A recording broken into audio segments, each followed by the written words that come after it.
the Flowbots reminding you to rise together. They're playing the new We the People Fest. Remember the one I was banned from last year when we showed up and the mayor of Los Angeles stopped us all from speaking?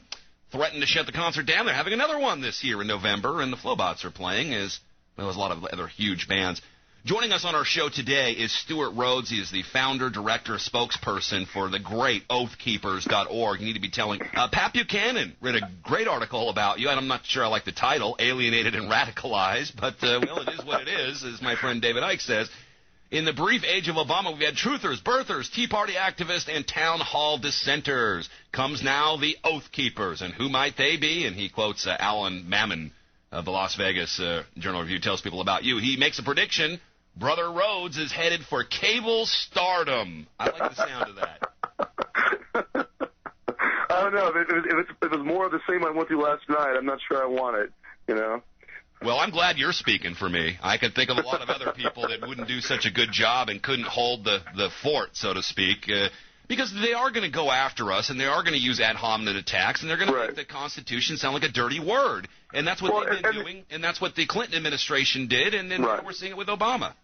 Yeah, and the other thing they're doing now is that if you dare open your mouth during Obama's administration, then as far as they're concerned, that's just evidence that you're a racist. Right. And so I had to hammer Potok on that last night, and he denied it, of course. He's been, from the very beginning, he's been throwing us in with militias. Even though we're not a militia, we don't need to be. We're the police and military.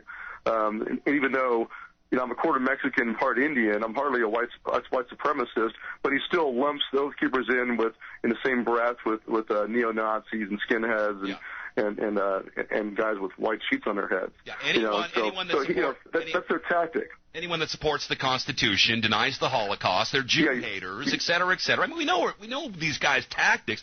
We also know who funds them and why they do what they do. It is to keep us divided and to make sure that we can't rally to support something like the Constitution, which thankfully, under your guidance, this is being done. Now, you guys have a lot of stuff going on coming up here. Let's tell people about some of that. One of the things is there's a Bill of Rights Day, Liberty Unity Movement, an event. Tell us about that. Well, I was approached by the folks that are the national leaders for the 9/12 Project, and they made clear that Glenn Beck's not running it, that they're running it, and it's a grassroots organization. And so they asked me to help them put together a summit in Washington, D.C. to invite all the different liberty and constitutionalist groups to come together, send a delegate, send a leadership there, and meet eyeball to eyeball for 2 days and start working together more cohesively. And we're seeing a lot of that happening in local areas. You know, 9/12ers and Ron Paul people and Constitution Party people, you know, they're all getting together. We want to try to do it nationally and do what we can to get folks together and stop, bury the hatchet, set aside the differences and work to restore the republic. We all have the same common ground, the Bill of Rights. And where is the event and when? It's going to be in Washington, D.C. on December 15th and 16th. That's the anniversary of the Bill of Rights is the 15th, and the anniversary of the Boston Tea Party is on the 16th. So it's a very appropriate, 2 days to do that.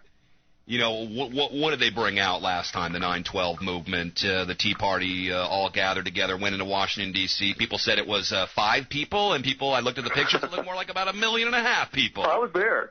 We were there, about 100 of us were there, and I think it was well over 1 million people. Definitely, it's huge. More than actually showed up for the coronation of Barry Obama, where he forgot to take the oath. They messed up the oath. No surprise. Allegedly, he took it in a private room somewhere.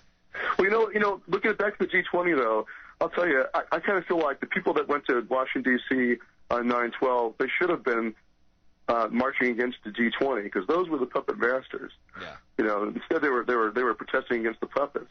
And so, but it's a start. And they're starting to wake up and realize what's really going on.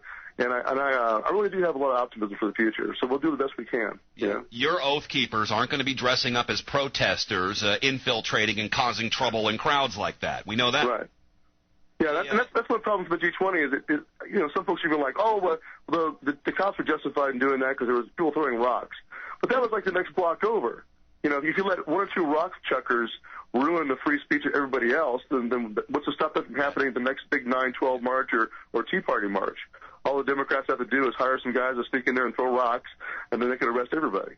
Well, especially if it's the cops that are doing it, or the authorities that are doing it, which we've caught in or the hired security forces. Right, exactly. Guy Cunningham, tell us about him. He is going to be speaking at our convention this next weekend on October 24th and 25th in Las Vegas. This coming weekend is our convention. And so anybody who's in Arizona or California is from the driving range, I encourage you to come. Guy Cunningham, back in 1995, is the author of the survey given to the Marines at 29 Palms asking whether they would fire on Americans if they resisted gun disarmament. And he's a patriot. Back then some folks thought he was like some kind of New World Order plan or whatever, but he was actually a patriot. His motivation for doing that was concern witnessing the kind of condition he was going on in the military to get them used to serving under foreign command and to also get them used to the concept of just following orders. And so that's why he did that. He'll speak about his results of his survey and how they're relevant to today. Yeah. Speaking of following orders, I know you guys have done some work, and you're talking with Michael New, whose dad is a good friend of ours, and who resisted the NATO command from a foreign leader wearing the armband and was court-martialed. Right, and he's an example of somebody who did the right thing. Even though he had a bad outcome personally, he kept his honor, and so it was important. And so we honor him, and we consider him a good example of what an oath keeper should be like. Yeah, and that's really important today as the powers that be are trying to put together their global police force and their global military. We've got to be able to only follow the orders up the chain of command that are going to follow the Constitution and give us constitutional orders. I don't believe there's anything in the Constitution that says we should follow the orders of the king or of France or somewhere else. Or the Führer. Like in Germany, it was to the Führer, That's right.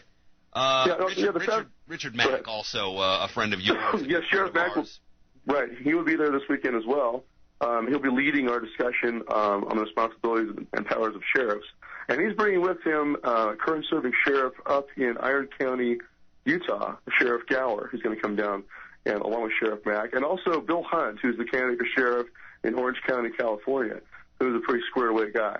So he's going to come and talk to us as well. Big things for you guys. I just don't know how it happened, but I'm so glad it did, Stewart. Really, I mean, this is an idea that's catching on to everybody, and I don't know. I guess we can thank Obama for that. He's really he did unify people.